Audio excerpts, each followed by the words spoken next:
Buenas tardes.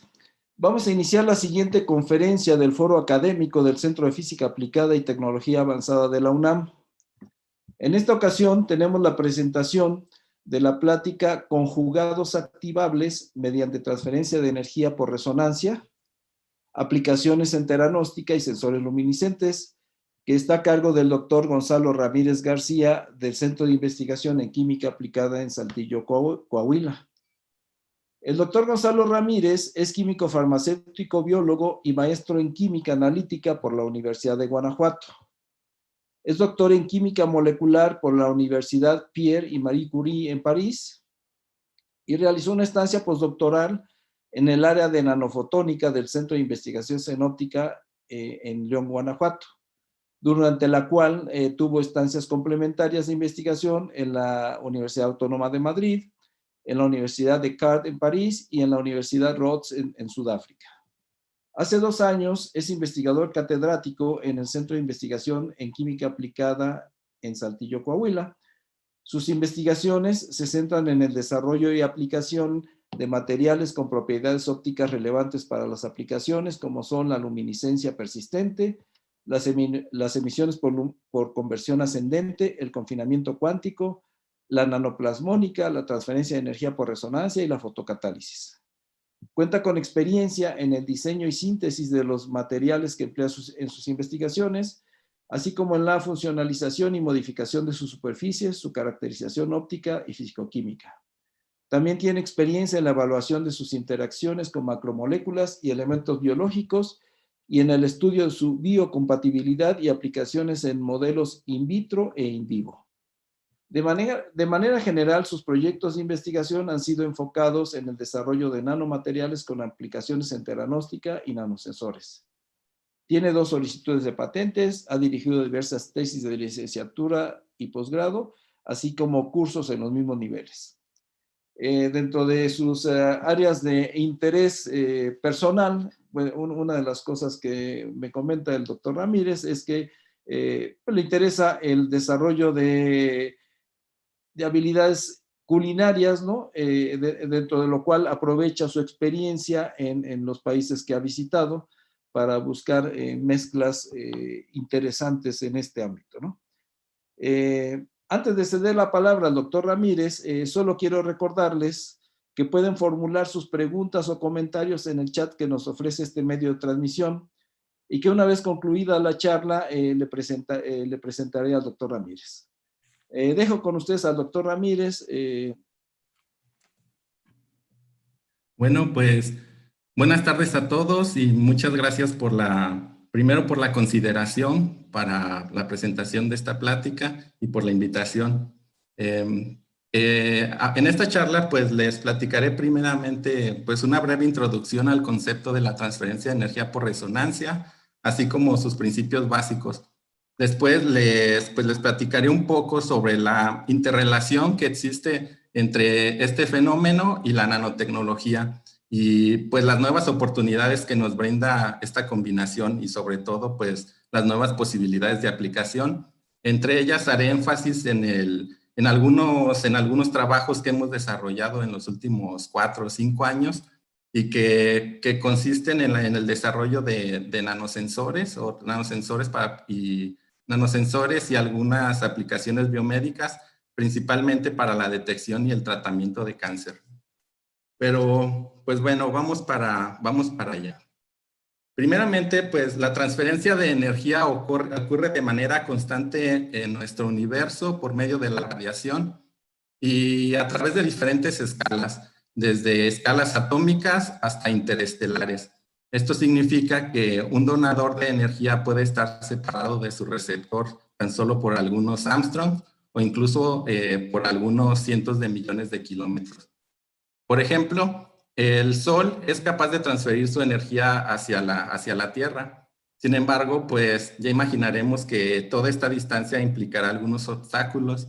Por ejemplo, la luz que proviene del Sol puede ser reflejada, dispersada o incluso absorbida por la atmósfera terrestre o por las nubes. Entonces, pues solamente alguna pequeña fracción de la luz que viene del Sol llega a la superficie de la Tierra, por ejemplo, a las plantas.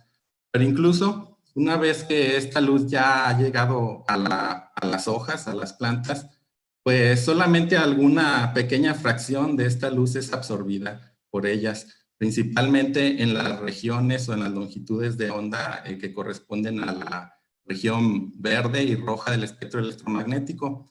Por lo tanto, pues la luz que proviene de las otras, lo que corresponde a las otras longitudes de onda, pues tendrá otras aplicaciones, pero no se involucra con la fotosíntesis. Y justamente, pues, si contemplamos que este camino de la luz que viene desde el Sol hasta la superficie de la Tierra, hasta las plantas, pues tiene algunos obstáculos, pues tendríamos que considerar que la fotosíntesis debería de ser un fenómeno o debería de ser contemplar un mecanismo muy efectivo, muy eficiente. Las primeras personas que se dedicaron a estudiar este fenómeno, pues se dieron cuenta de ello y pues tenía ellos una pregunta primordial. ¿Cómo es que la fotosíntesis podría llegar a ser tan eficiente si es que solamente alguna pequeña fracción de la superficie de las hojas contenía estos centros de reacción? Es decir, que los fotones provenientes del Sol tendrían que llegar solamente a estos pequeños centros de reacción que están representados aquí. Sin embargo, pues la eficiencia tan elevada mostrada por la fotosíntesis no correspondía solamente a esta cantidad de energía, por lo que pues la gente se empezó a preguntar de dónde venían los demás fotones. Entonces fue Theodore Foster quien en la década de los 40 y inspirado por estas observaciones, se dedicó a formular su teoría sobre la transferencia de energía. Entonces, justo ahora ya sabemos que dentro de la planta hay cloroplastos, que está esquematizado aquí. Dentro de los cloroplastos existen algunas estructuras en forma de disco que se conocen como los tilacoides, que están aquí representados en color verde y que contienen algunos pigmentos como la clorofila o las antonas, que está, por ejemplo, por favor tengan en mente esta molécula, la clorofila. Será interesante recordarla para un ejemplo más tarde. Pero bueno, entonces, gracias a que estos tilacoides están pues relativamente cerca entre sí, pues podemos determinar que la fotosíntesis se lleva a cabo en un proceso principal de 3 pasos. Primero, la absorción de fotones. Enseguida, la transferencia de energía entre estos cromóforos o colorantes orgánicos. Y finalmente, después de la transferencia de energía hacia uno de los centros, hacia el centro de reacción, se lleva a cabo la transferencia de electrones que después son utilizados para la producción de carbohidratos y la obtención de energía, que es como la fotosíntesis, y las plantas son una de las fuentes principales de energía, por ejemplo, para el consumo de los animales y humanos. Pero bueno, propiamente dicho, entonces aquí tenemos un fenómeno interesante, la transferencia de energía, que fue justamente la que describió Theodore Foster y que implica un donador y un receptor. Pero pues vamos a ver cómo se lleva a cabo este fenómeno de la transferencia de energía. ¿Y cómo es que esto da lugar a la tan alta eficiencia de la fotosíntesis? Primeramente, y casi a manera de contraste, tenemos que considerar pues un donador y un receptor, y consideremos este fenómeno que se lleva a cabo primeramente la excitación del donador mediante la excitación con fotones de alta energía, después la emisión de un fotón, la reabsorción de este fotón y subsecuentemente la excitación del electrón del aceptor y la emisión de un segundo fotón. Esto implicaría un mecanismo de 4 etapas en las cuales se tendría que excitar, emitir y reabsorber un fotón. Sin embargo, pues ya podemos ir imaginando que el mecanismo que ocurre en la fotosíntesis no es dado que si fuera así, nosotros observaríamos luminiscencia en las plantas cuando estas se encuentran expuestas al sol. Aunque, bueno, justo ahora les puedo platicar que esta imagen que tenemos en este recuadro es real y son algunas flores excitadas con luz ultravioleta. Pero pues para lograr esta emisión o esta fluorescencia, pues era necesario excitar con una intensidad muy elevada, con una potencia muy elevada de longitud de onda de alta energía, y después obtener con unos filtros especiales esta captura de estas flores. Entonces, pues como no es el proceso que se lleva a cabo en la superficie de las plantas, tenemos que pensar, o fue Foster quien se dedicó a pensar qué podría ocurrir en ello, y es así como llegamos al proceso de la transferencia de energía por resonancia. Este proceso es un proceso no radiativo, es decir, que una vez excitado el donador transfiere su energía al receptor sin emitir este fotón. Este proceso implica el acoplamiento de los dipolos eléctricos tanto del donador como del receptor, pero pues podemos observar aquí que ahora tenemos este proceso que se lleva a cabo en 3 etapas: la excitación del donador, la transferencia de energía y la emisión del receptor. Entonces, pues podemos ya desde ahora contemplar que este es un fenómeno que tiene una gran eficiencia, dado que la energía en forma de fotones se absorbe de manera muy rápida, y de la misma manera rápida es transferida hacia los receptores. Entonces, pues podemos, ahora ya sabemos que esto es lo que ocurre en las plantas para la producción de la fotosíntesis. Pero bueno, ¿por qué se lleva a cabo la transferencia de energía por resonancia y no un fenómeno de emisión y reabsorción? Existen algunos parámetros o condiciones necesarias para la transferencia de energía por resonancia, principalmente o de manera práctica estos que se encuentran aquí. Primero, los niveles de energía del donador luminiscente deben de ser resonantes o tener energías similares a las del receptor. Y esto lo podemos observar fácilmente o de manera práctica mediante la obtención de los espectros de excitación del receptor y de emisión del donador. Si estos presentan un acoplamiento, pues podemos deducir que sus niveles de energía estarán traslapados y que podrá cumplirse la primera condición para la transferencia de energía por resonancia. La segunda condición es que el donador y el receptor deben de estar separados a pequeñas distancias, o bueno, en realidad esto es considerado un fenómeno de largo alcance. No es necesario que estén en contacto físico el donador con el receptor, pero pues sí que estén cerca entre ellos, y justamente Foster definió ese rango que está entre el 1 y 10 nanómetros. Es decir, el donador y el receptor deben de estar separados entre sí, entre 1 y 10 nanómetros. No menos de 1, porque de otra manera ocurriría posiblemente, diferentes procesos de desactivación, como la transferencia de electrones, pero entre 1 y 10 nanómetros y cumpliendo las otras condiciones es posible llevar a cabo la transferencia de energía por resonancia. La tercera condición es que tanto el donador como el donador o sus dipolos deben de estar orientados entre sí.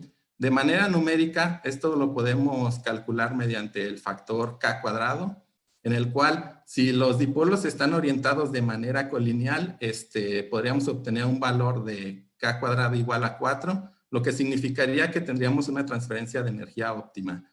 Si los dipolos se encuentran de manera paralela, tendríamos un factor K cuadrado de 1, lo que significaría que sería posible también llevar a cabo la transferencia de energía por resonancia. Sin embargo, para mejorar su eficiencia es importante que este valor de K cuadrado no sea muy bajo. Por ejemplo, si los dipolos están orientados de manera perpendicular, tendremos un valor de K cuadrado igual a 0, por lo que podríamos suponer o esperar que la transferencia de energía por resonancia no se llevaría a cabo. Bueno, finalmente, y además de estas 3 condiciones, también es importante que el donador de energía tenga un tiempo de vida media de luminiscencia suficiente para que se lleve a cabo la transferencia de energía. Y pues no está de más decirlo que también la intensidad de la emisión de este donador en ausencia del receptor debe de ser importante. Pero, ¿cómo podemos observar o medir la transferencia de energía por resonancia? Existen varias técnicas que son amigables con estas mediciones, por ejemplo, diferentes tipos de microscopía. la citometría de flujo o la espectroscopía ultrarrápida, aunque de manera convencional o de manera más común y fácilmente accesible, podríamos enfocar la medición o podríamos decir que estas mediciones se llevan a cabo principalmente mediante espectroscopía de luminiscencia en estado estacionario y mediante el análisis del tiempo de vida media de la emisión. Pues justo ahora vamos a adentrarnos un poquito o explicar un poquito este par de técnicas. Si consideramos la observación o la detección de la transferencia de energía por resonancia, debemos de tener en cuenta el análisis de cuatro longitudes de onda principales. La longitud de onda de excitación del donador de energía, la longitud de onda de emisión, la longitud de onda de excitación del receptor y la longitud de onda de emisión del receptor. Ya que conocemos estas longitudes de onda y que podemos obtener sus espectros de excitación y de emisión, pues podemos obtener o conocer si es que se lleva a cabo la superposición espectral. Es decir, una pequeña superposición espectral es suficiente para que se lleve a cabo la transferencia de energía por resonancia. Pero bueno, ya que tenemos la capacidad de medir o de obtener los espectros de excitación y de emisión, tanto del donador o del donador en presencia del aceptor, pues podemos conocer o estimar su eficiencia. Por ejemplo, aquí les presento un espectro de emisión del donador, en el cual o no está presente el receptor o no se está llevando a cabo una transferencia de energía. Es decir, aquí tenemos un espectro de emisión del donador que no ha sido afectado por ninguna variable, pero cuando realizamos o obtenemos el espectro de emisión del donador conjugado con el receptor, podemos ver cómo se disminuye la intensidad de emisión del donador, pero aparece o aumenta la intensidad de emisión del receptor. De esta manera, pues podemos ya estar seguros de que está ocurriendo la transferencia de energía por resonancia. Pero incluso si queremos hacer más efectiva esa transferencia de energía por resonancia, pues podemos mejorar las condiciones de análisis o de diseño de nuestros materiales, y pues hasta que podamos incluso desaparecer totalmente la emisión del donador, aumentando hasta cierto límite la intensidad de emisión del receptor. Entonces, de esta manera podemos ir observando la transferencia de energía mientras desaparece la emisión del donador y aparece de manera simultánea la emisión del receptor. La segunda estrategia para determinar o para observar la transferencia de energía por resonancia y que da una señal inequívoca de este fenómeno es el análisis del tiempo de vida media de la luminiscencia.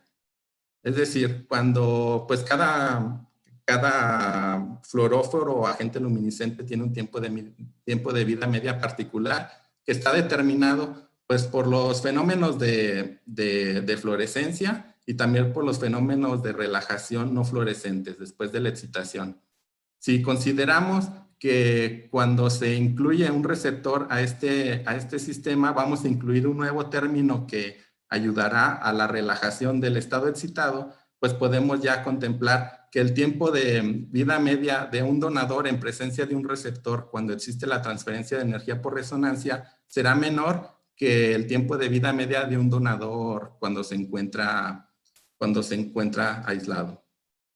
Para entender esto de mejor manera, pues podemos pensar en una analogía en la cual encerramos un simio en una habitación oscura que tiene dos habitaciones, que en este caso serían los tipos de relajación de la excitación. O entonces está el simio en una habitación con 2 ventanas, una habitación oscura con 2 o con 3 ventanas.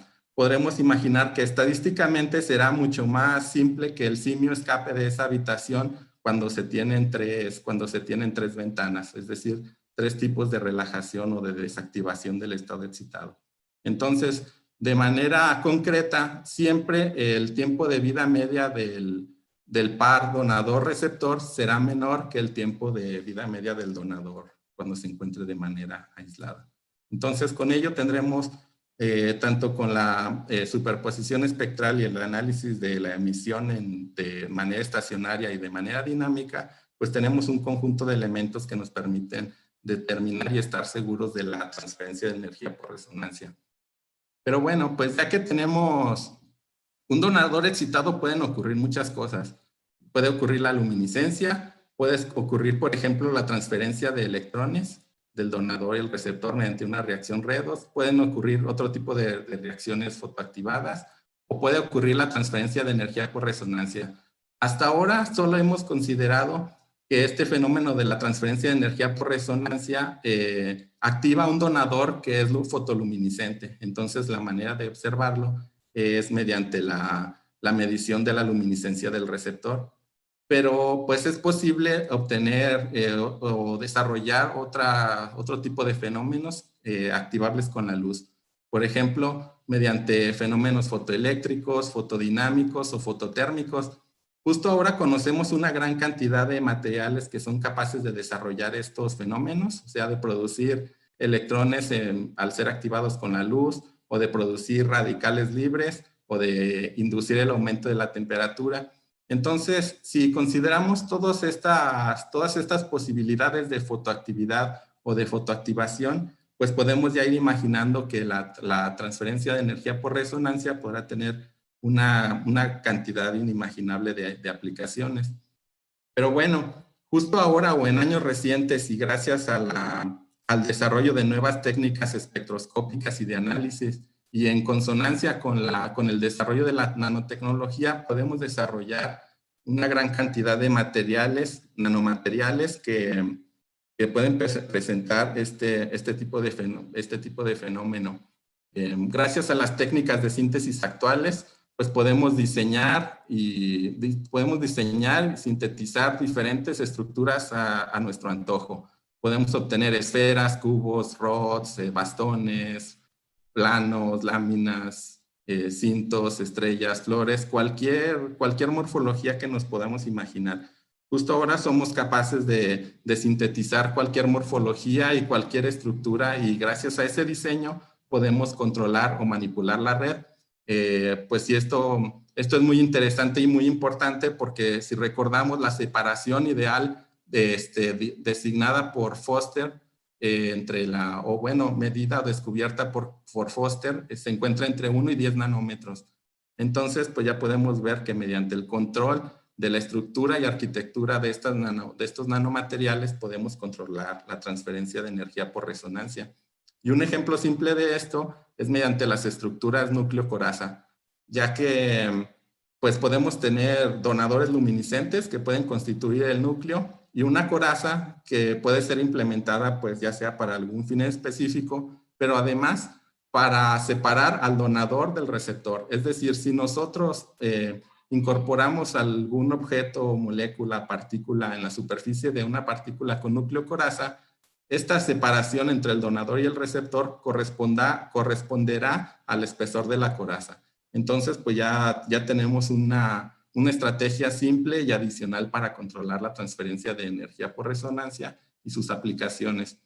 Además, pues también con el desarrollo de la nanotecnología se han descubierto otros fenómenos que, pues sí, ocurre la transferencia de energía por resonancia. Sin embargo, los modelos matemáticos predichos por Foster y por sus sucesores en la década de los 40 y de los 60 principalmente, ya no cumplen con estos parámetros. Por ejemplo, si tenemos una partícula dimensional, un punto, o podríamos imaginar una nanopartícula de algunos nanómetros muy pequeña, interactuando con otra partícula puntual adimensional, pues podríamos considerar que sí, la distancia para que se lleve a cabo la transferencia de energía por resonancia corresponde al modelo diseñado por Foster. Pero si de otro modo tenemos la interacción entre una partícula muy pequeña y un plano bidimensional, como podría ser una estructura de grafeno o de nitruro de carbono, esta distancia ya no puede ser, ya no se respeta por estos elementos. Es decir, ahora la distancia será inversamente proporcional a la cuarta potencia. O la eficiencia será inversamente proporcional a la cuarta potencia de la distancia. De la misma manera, si ponemos en interacción una partícula muy pequeña dimensional con una superficie tridimensional o un material en bulto, pues la interacción será diferente. Igualmente si ponemos en interacción dos superficies bidimensionales. Bueno, entonces gracias a todo esto, pues la transferencia de energía por resonancia tiene ahora una gran cantidad de aplicaciones y es pues una estrategia muy simple, pero que permite una gran cantidad de desarrollo una gran cantidad de aplicaciones y de desarrollo de tecnología. Si a esto le sumamos que pues todos estos nanomateriales o algunos de ellos pueden tener la capacidad luminiscente, pues ya tenemos, nuestras posibilidades de aplicación aumentan.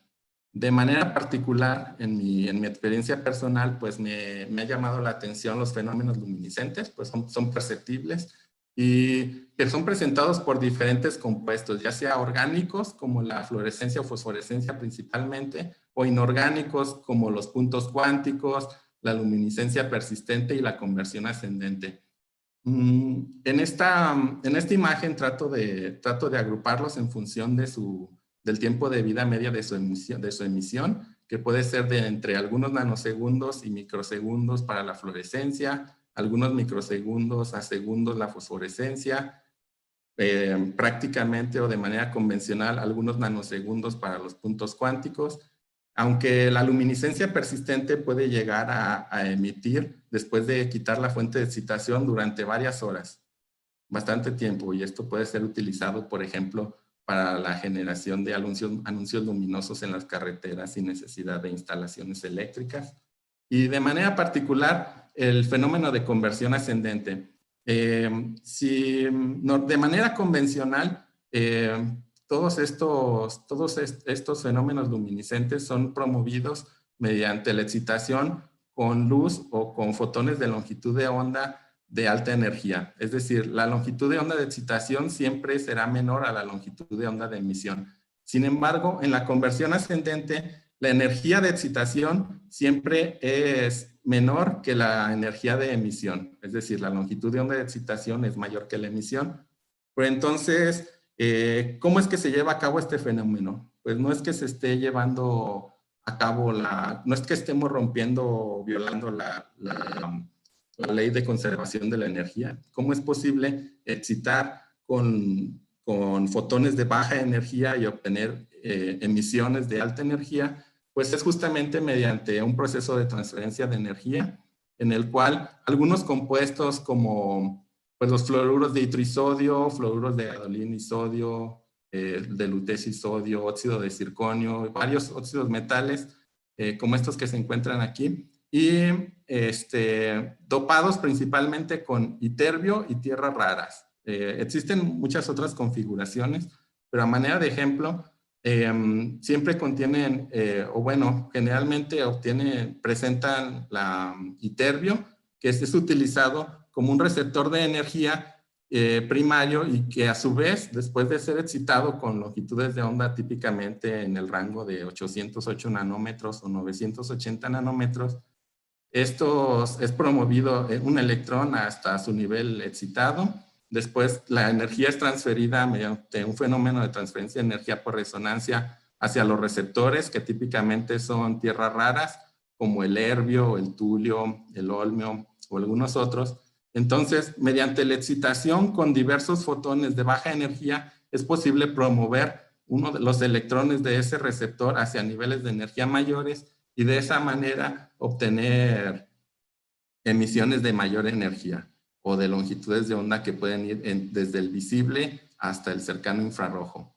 Entonces, es un proceso de manera concreta también, es un proceso multifotónico. Varios fotones de baja energía se conjugan para emitir un fotón de alta energía. Y esto tiene muchas ventajas prácticas porque, pues primeramente podemos obtener bandas de emisión controladas dependiendo del tipo de dopante y de su concentración, que además son muy finas, pero como excitamos con longitud de onda de baja energía, no inducimos procesos de autofluorescencia como los que se llevan a cabo típicamente cuando se excita con luz ultravioleta.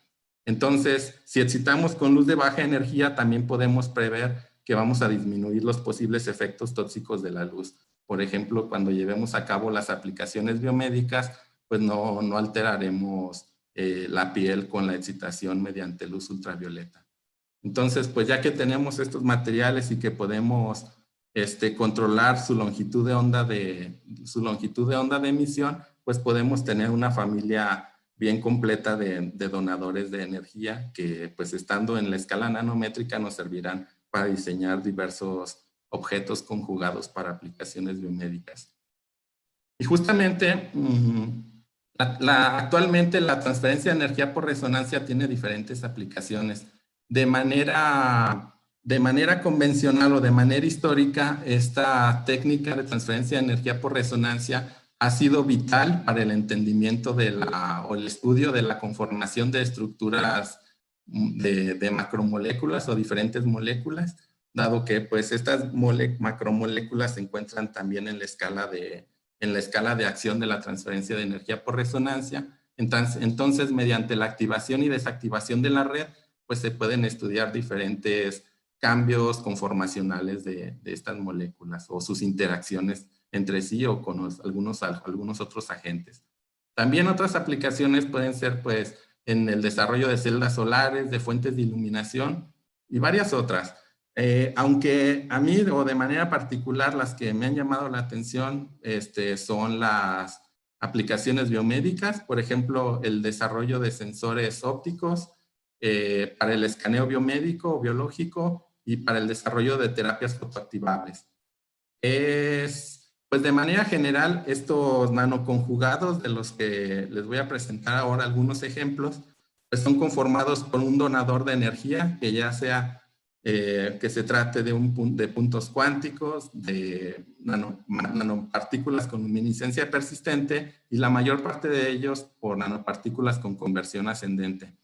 Después, estas partículas han sido modificadas en su superficie mediante diferentes estrategias y reacciones con algunos agentes fotoactivos que pueden ser desde moléculas orgánicas, corazas inorgánicas o incluso partículas decoradas con otras nanopartículas. Esto para inducir la transferencia de energía por resonancia y activar diferentes fenómenos o efectos capaces de inducir el aumento de la temperatura, la liberación o la producción de especies reactivas de oxígeno o inducir la liberación controlada de algún fármaco.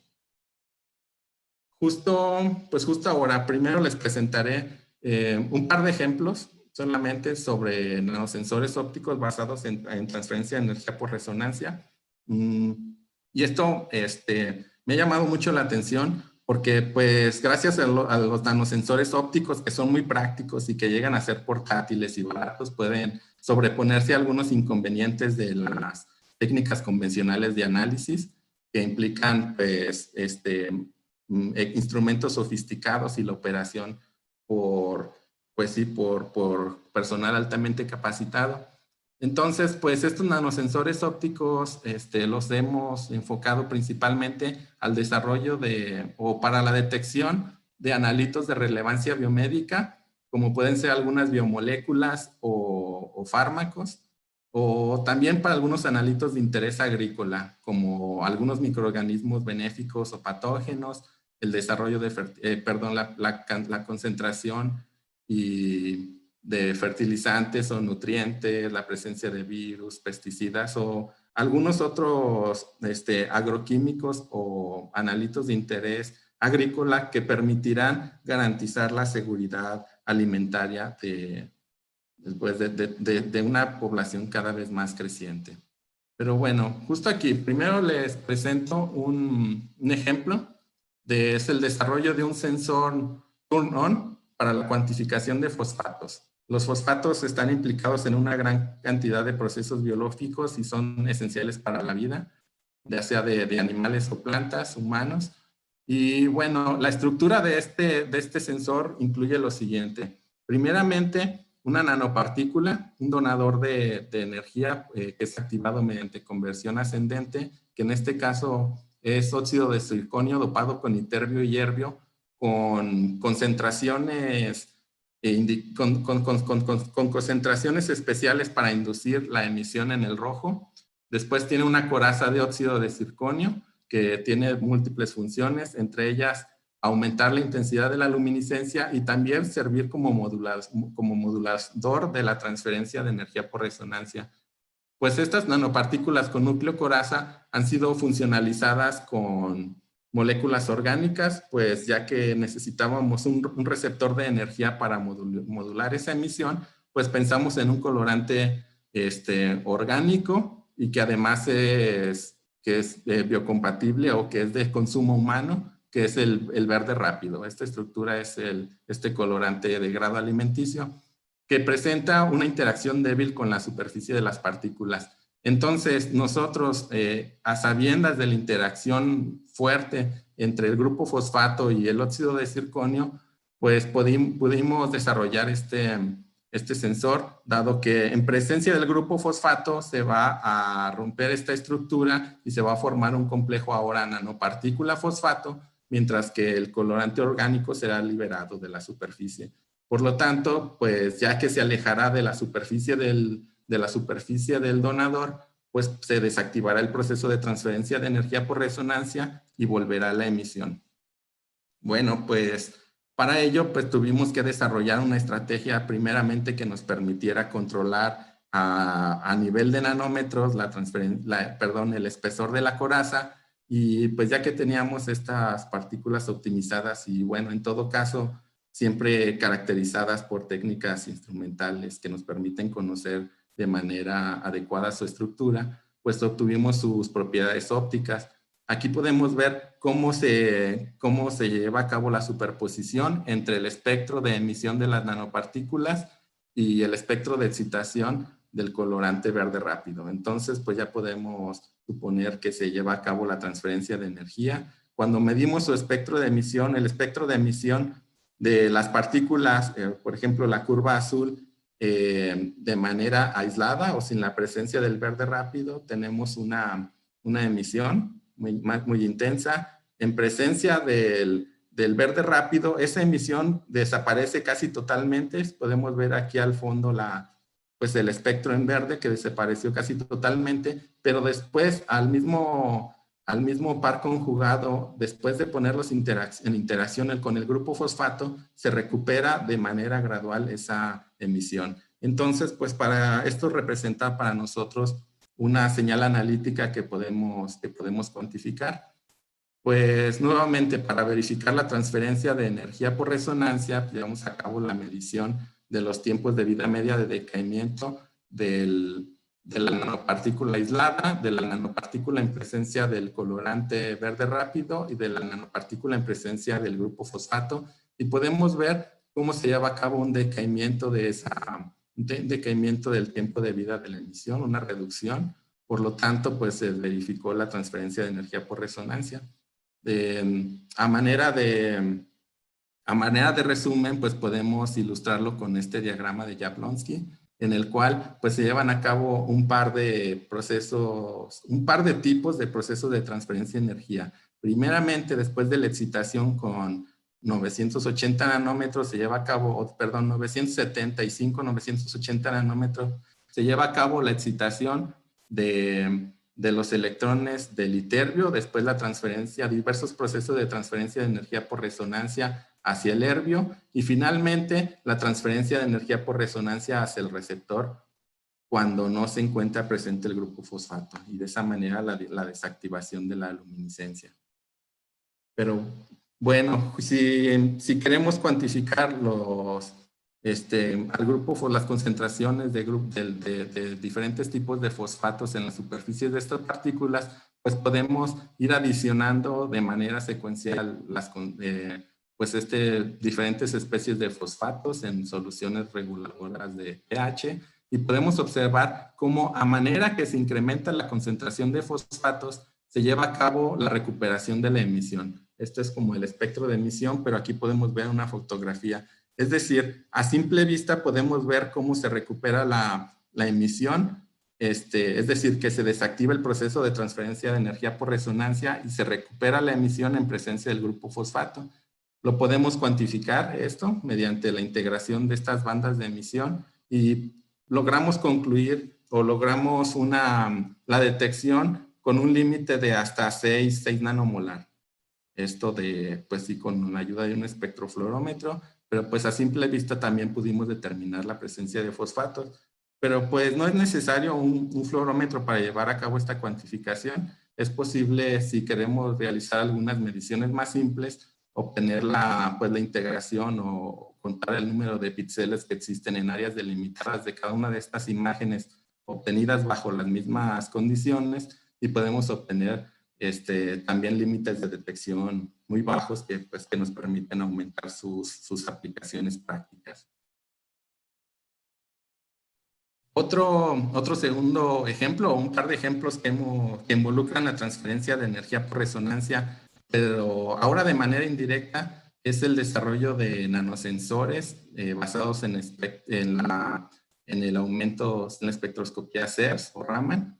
En estos sistemas, en ambos, pues es de manera indirecta la participación de la transferencia de energía por resonancia, porque no observamos una emisión, pero sí observamos la intensificación de las señales espectroscópicas mediante el efecto CERS.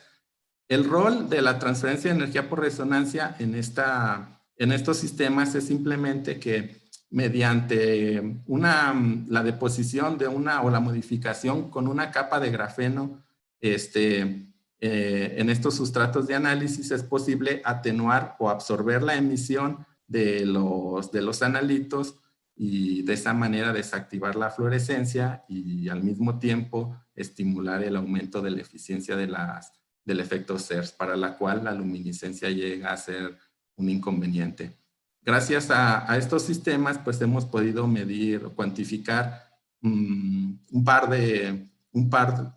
de medicamentos anticancerígenos, el paclitaxel y la ciclofosfamida, con límites de detección de hasta 15 y 5 nanomolar respectivamente, esto en suero sanguíneo, y también hemos logrado cuantificar al paratión con límites de detección de hasta 50 nanomolar, esto en agua de riego. Pues esto es muy importante porque podemos controlar la aplicación de pesticidas organofosforados o la administración de fármacos a pacientes con cáncer, lo cual podría ayudar a mejorar su esperanza de recuperación.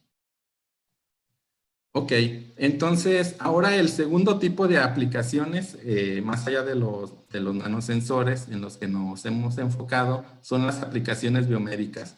Principalmente el escaneo y el marcaje celular, que nos llevan al diagnóstico de diferentes patologías o enfermedades, pero también estas partículas luminiscentes que son capaces de servir como agentes de contraste. También nos hemos dedicado a incorporarles una actividad fotoactiva. Puede ser terapias fotoinducidas como la terapia fotodinámica, la terapia fototérmica o la activación de un proceso o mecanismo de liberación controlada de fármacos.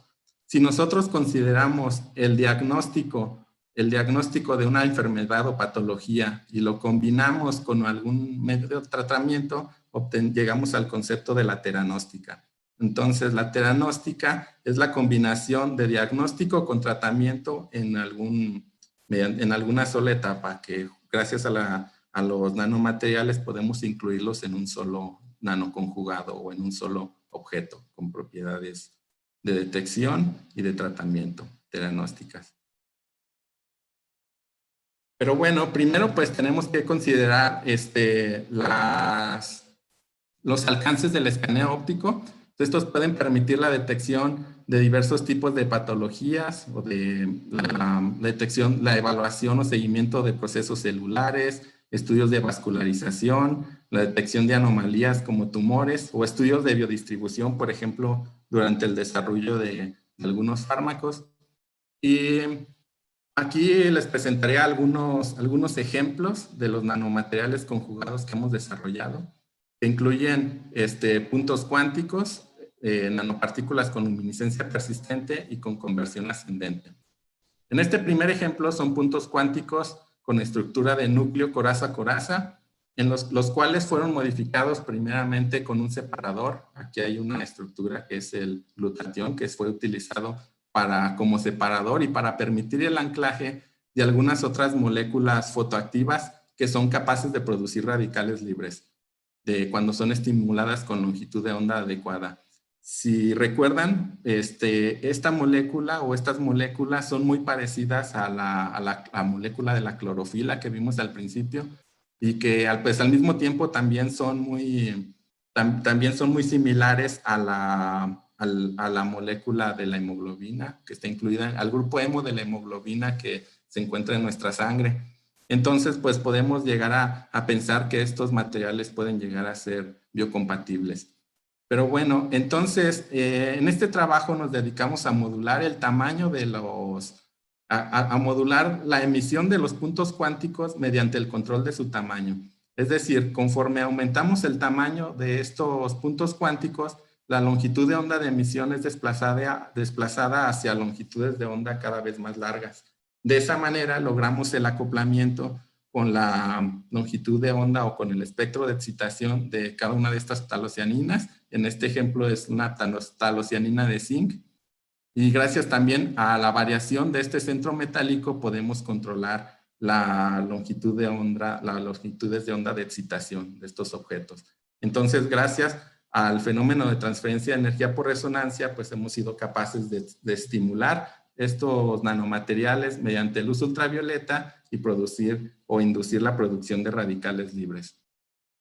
Pero bueno, pues podemos visualizar ahora o ya en retrospectiva diferentes inconvenientes de esta estrategia. Primeramente, la necesidad de excitar con luz ultravioleta de alta energía que podría afectar la piel y también algunos efectos derivados de la toxicidad de estos puntos cuánticos.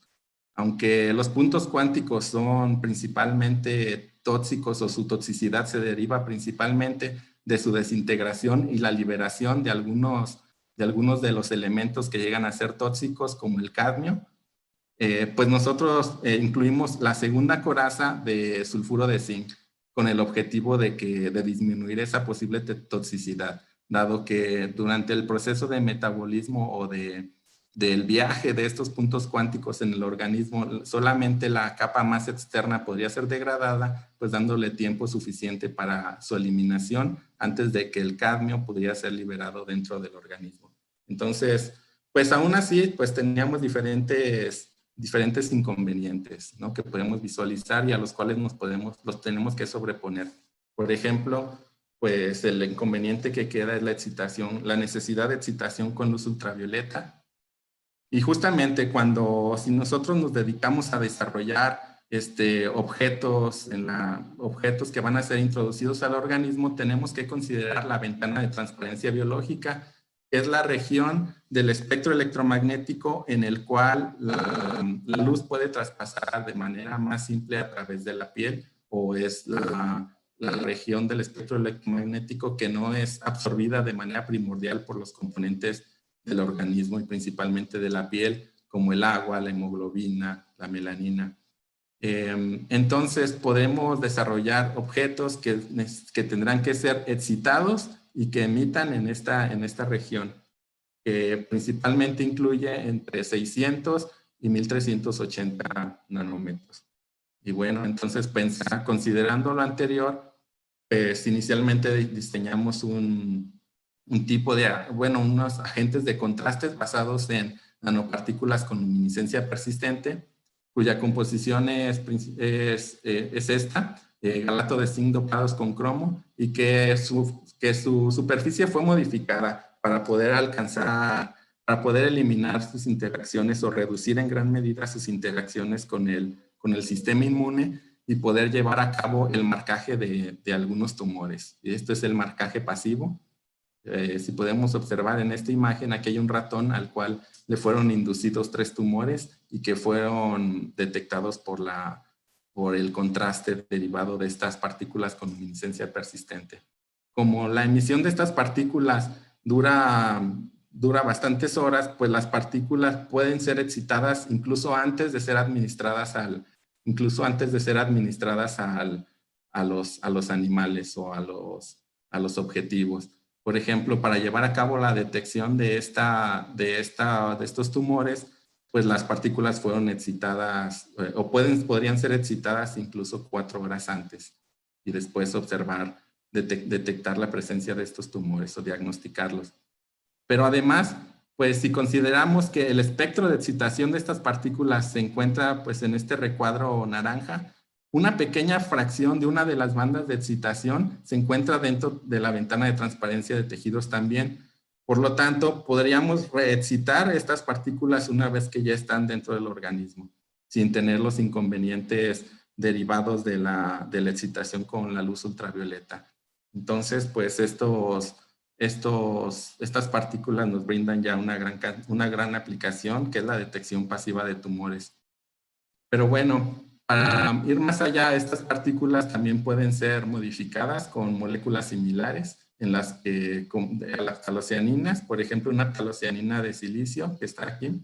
Este es otro tipo de nanomateriales, otra configuración, pero pues son partículas modificadas con esta talocianina cuyo espectro de emisión se acopla perfectamente con el espectro de excitación de las partículas, entonces se cumple la primera regla para la transferencia de energía. Y en este caso, la transferencia de energía se verificó también mediante la producción de radicales libres. Si consideramos esta imagen, pues se llevó a cabo la excitación por algunos minutos de estas partículas con luminiscencia persistente, se tiene la excitación, se retira la excitación y se lleva a cabo la producción sostenida y continua de los radicales libres, principalmente oxígeno singulete, durante varios minutos. En este experimento hasta 20, después fueron excitados una segunda ocasión, algunos minutos, para poder llevar a cabo otra vez la producción sostenida de oxígeno singulete. Y este oxígeno singulete es capaz de interactuar con la maquinaria celular, interrumpir sus mecanismos e inducir la muerte celular. De esa manera, pues si estos objetos llegaran a un tumor, pues serían capaces de inducir la muerte celular y con ello la disminución del tamaño de los tumores. Otro de los objetos que hemos desarrollado son nanopartículas con conversión ascendente, excitadas con 980 o 975 nanómetros, que son capaces de transferir su energía hacia otro tipo de receptor. Aquí tiene una talocianina de zinc, pero además también a un anticuerpo. Aquí incluimos un anticuerpo para hacer estos nanomateriales específicos para la detección de un tipo de células de cáncer que contiene un receptor HER positivo, que es un tipo de cáncer que es particularmente agresivo. También estas partículas o estos nanoconjugados son capaces de inducir la producción de oxígeno singulete tóxico para las células. Y bueno, primeramente verificamos la conjugación o la superposición de sus espectros de excitación-emisión. Vimos cómo se disminuyó tanto su tiempo de vida media de emisión como su intensidad de emisión de estas partículas en presencia del receptor. Y muy importante, vimos cómo estos nanoconjugados fueron capaces de marcar selectivamente a estas células cancerígenas con el receptor HER positivo, de manera particular las células de tipo SKBR3 que tienen este receptor, pero no a las células que no contienen este receptor, como pueden ser otro tipo de células de cáncer que también son las MCF7. Gracias a que es posible marcar de manera selectiva estas células, pues es posible seguir su desarrollo. También fue posible mediante la degradación de algún otro colorante, el ADMA, evaluar la producción de radicales libres después de la excitación con luz de 980 nanómetros. Y de manera particular, en ausencia de esta luz, en una concentración óptima de 200 microgramos por mililitro, las células no fueron afectadas después de estimularlas con la luz en ausencia de partículas, pero en presencia de partículas, estas no afectaron el desarrollo celular en ausencia de luz, pero en presencia de luz fue posible disminuir su viabilidad celular hasta en un 82%. Es decir, después de algunos minutos de excitación, solamente 18% de las células permanecieron viables. Pero bueno, hasta ahora solamente hemos visto la modificación de partículas con moléculas orgánicas, pero es posible también incorporar una innumerable cantidad de elementos en la superficie como receptores de la transferencia de energía por resonancia. En este caso, una coraza de óxido de titanio que al ser activada con luz ultravioleta es capaz de producir radicales libres también. Entonces modulamos la configuración, la forma y la composición de estas partículas para poder emitir luz ultravioleta y luz infrarroja y al mismo tiempo también incorporamos el anticuerpo para llevar a cabo la detección selectiva de estas células con el receptor HER2 positivo. Aquí podemos ver cómo pues en la región del ultravioleta, conforme en presencia de la coraza se disminuye la intensidad de emisión del donador, pero al mismo tiempo y de manera inesperada también observamos cómo esta coraza ayudó a aumentar la intensidad de emisión del donador, pero en regiones en longitudes de onda más largas, estas que se encuentran en el cercano infrarrojo dentro de la ventana de transparencia de tejidos. Entonces, pues tenemos un ano conjugado capaz de producir radicales libres y capaz de detectar de manera específica algunos tipos de células de cáncer, y además, pues como tienen también un anticuerpo, pues es posible de inducir la inmunoterapia. Gracias a estos objetos fue posible reducir la viabilidad de las células de cáncer hasta en un 88%. Y bueno, hasta ahora hemos platicado sobre diferentes tipos de terapia fotodinámica, es decir, inducir la muerte celular mediante la producción de radicales libres, pero también es posible otro tipo de terapia, que es la terapia fototérmica. Para ello, llevamos a cabo la funcionalización o modificación de la superficie de partículas con conversión ascendente con nanopartículas de oro, las cuales pues, son capaces de aumentar la temperatura del medio cuando son incididas con luz de longitud de onda adecuada. ¿Cuál es esa longitud de onda adecuada? Pues está dada por el espectro de absorción, cuya banda de absorción corresponde al plasmón localizado de las partículas de oro. Entonces, pues nosotros simplemente diseñamos algunas partículas que fueran capaces de emitir primordialmente en esta región del espectro electromagnético para llevar un acoplamiento adecuado. Y son estos objetos que tenemos aquí. Son algunas partículas de conversión ascendente decoradas con algunas partículas de oro. Para eso, pues tuvimos que optimizar la concentración de las partículas de oro y pues sobre todo las condiciones de acoplamiento y de reacción para evitar aglomeraciones. Podemos ver a simple vista también cómo la emisión del donador sin el receptor inicialmente era verde y después pasó a ser pues quizá roja, que es el residuo de esta banda de emisión. Pero además, pues ya que excitamos con luz infrarroja, inducimos el aumento de la temperatura, podemos observar que se llega a un rango de temperatura adecuado, que debe de ser entre 42 y 47 grados centígrados para llevar a cabo la terapia fototérmica adecuada o la eliminación de células cancerosas. Pero ¿cómo saber en qué momento llegamos a esta temperatura? Pues resulta que pues, los espectros de emisión llegan a ser modulados en gran medida por la temperatura. Por lo tanto, si nosotros medimos la relación entre las bandas de emisión en la región verde, pues podemos conocer, podemos obtener una calibración a manera de un nanotermómetro y conocer la temperatura hasta la cual tenemos que llegar. O sea, controlar el tiempo que tenemos que incidir la luz de excitación para poder activar la terapia fototérmica. Pues gracias a estas estrategias pudimos reducir la viabilidad celular de células de cáncer hasta en un 86%. Pero bueno, ya les comentaba que no siempre ocurre lo esperado al poner en interacción donadores con receptores en la nanoescala. Entonces, es posible, pues sí, desarrollar la terapia fototérmica mediante la interacción de estos objetos, pero también es posible que en interacción de estos objetos ya en configuraciones diferentes, por ejemplo, partículas de oro más grandes y corazas de óxido de silicio más extensas, se lleva a cabo la intensificación de la luminiscencia. Entonces, más allá de llevar a cabo la atenuación de la luminiscencia y la producción de la fototermia, es posible intensificar la luminiscencia de estos objetos. Entonces, si tenemos nanomateriales que tienen emisiones más intensas, podríamos reducir su concentración para lograr aplicaciones prácticas y con ello pues disminuir sus posibles efectos tóxicos. Ya como último ejemplo, pues les presento lo que estamos desarrollando ahora.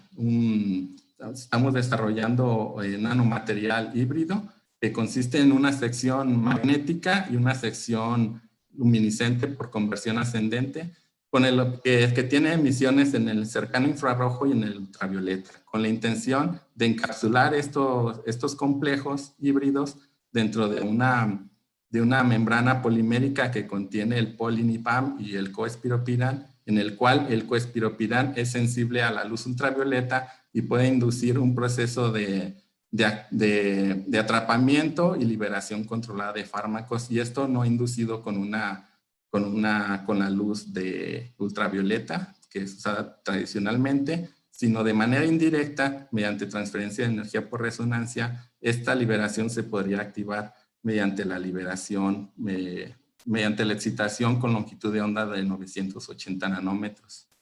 Es decir, pues con esto tendríamos un nanocomplejo que sería capaz de permitirnos el escaneo óptico, la terapia fototérmica, la liberación controlada de fármacos y la vectorización magnética, llevar nuestro objeto hacia donde queremos con la aplicación de campos magnéticos.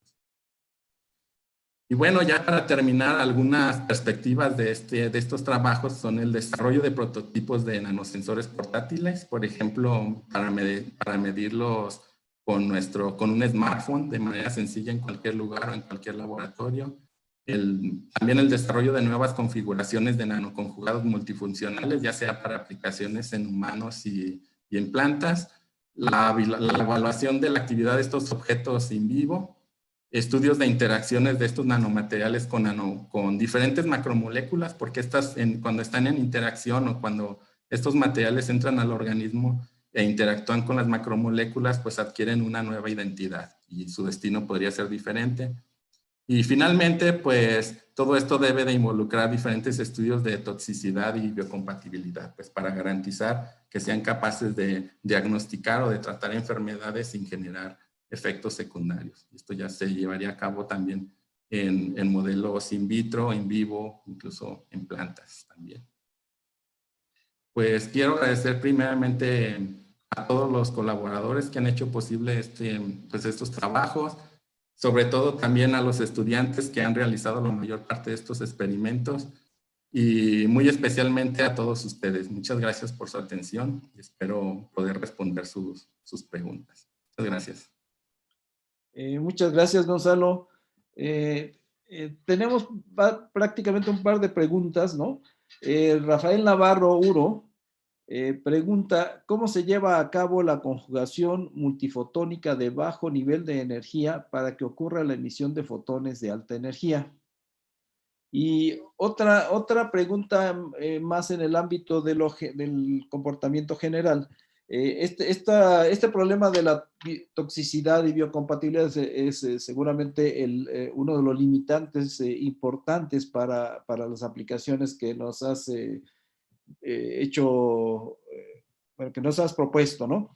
El asunto aquí es uno de los elementos importantes es cómo se eliminan este tipo de nanopartículas una vez que son introducidas al organismo vivo.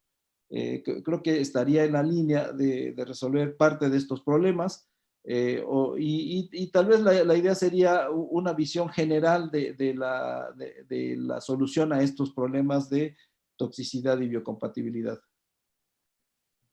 Ok.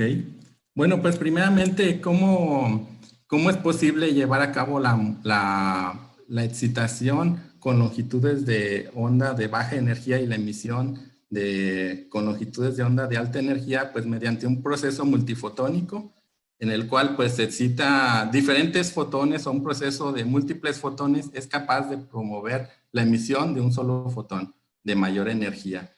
Y pues de esa manera, también para controlar las longitudes de onda de emisión, pues es posible considerar o es necesario considerar los niveles de energía de los receptores, que pues principalmente el iterbio, el tulio, el olmio son los que brindan emisiones más intensas mediante este proceso. Entonces, mediante estas transiciones electrónicas, pues sería posible modular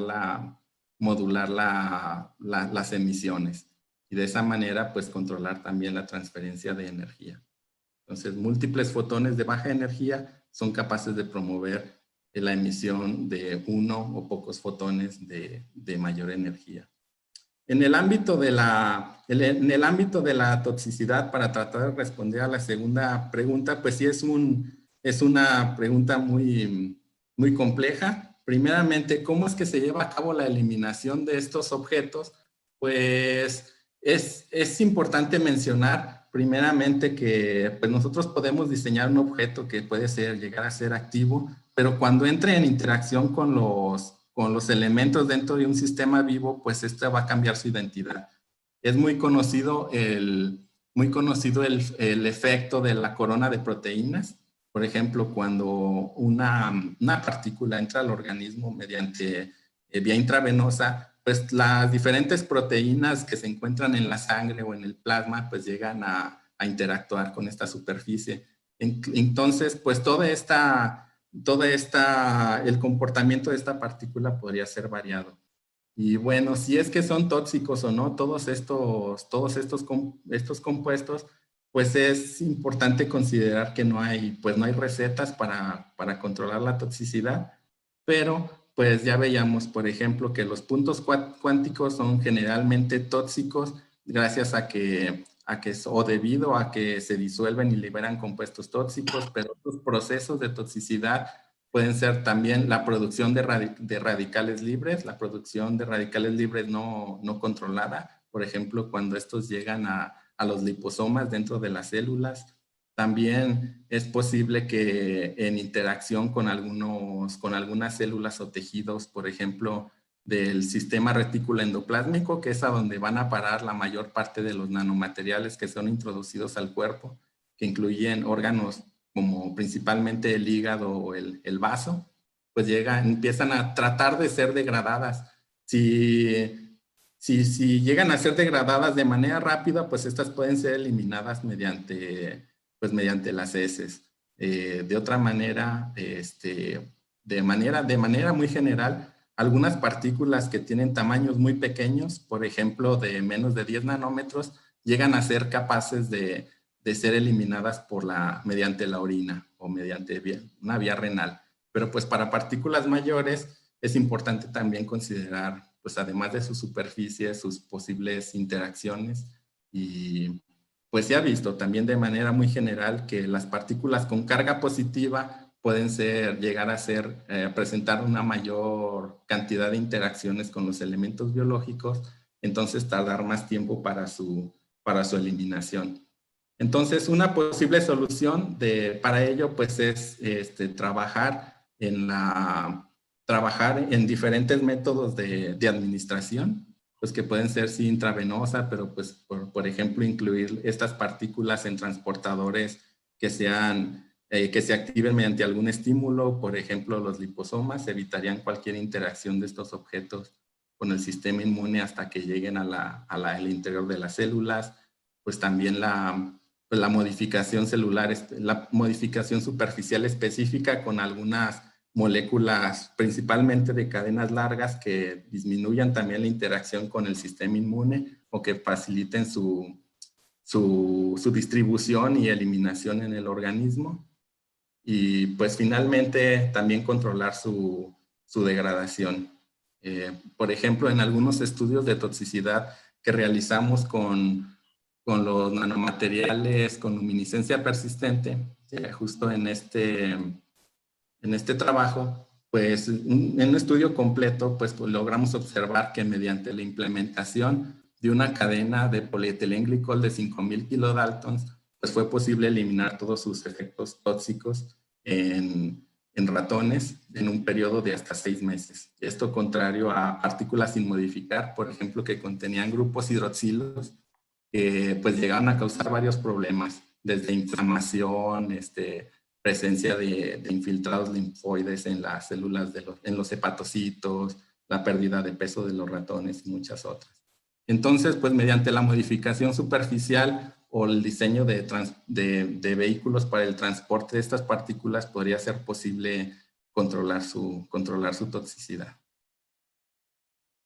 Pues te agradecemos mucho, Gonzalo, esta presentación que nos ofreció una panorámica bastante amplia del campo, con una serie de detalles pues bastante finos del problema. No nos surgieron ya más preguntas, entonces con esto damos por fin, damos por terminada la presentación en el foro académico del día de hoy. Muchas gracias nuevamente por tu presentación, gracias al público y nos vemos en 15 días con la siguiente conferencia del foro. Bueno, muchas gracias a todos ustedes por su atención, sus preguntas. Hasta pronto.